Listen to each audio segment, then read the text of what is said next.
હું જિલ્લા શિક્ષણ અધિકારી ભરૂચ સ્વાતિ રાઉત વિદ્યાર્થીઓને પરીક્ષામાં તકલીફ ન પડે તે માટે ભરૂચ જિલ્લા શિક્ષણ અધિકારીની કચેરી દ્વારા આત્મવિશ્વાસ હેલ્પલાઇન ચલાવવામાં આવતી હતી.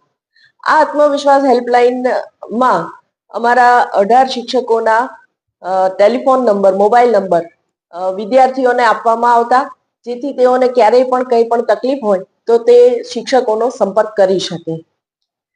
ઘણા સમયથી આ પદ્ધતિ કાર્યરત હતી, પરંતુ આ વખતે અમે એક સ્ટેપ ઉપર લઈ ગયા છે આ આખી સિસ્ટમને. કારણ કે બાળકોની સમસ્યાઓ તો પહેલું સત્ર પૂરું થાય અને પરીક્ષાના 2 કે 3 મહિના બાકી હોય ત્યારથી જ શરૂઆત થાય છે.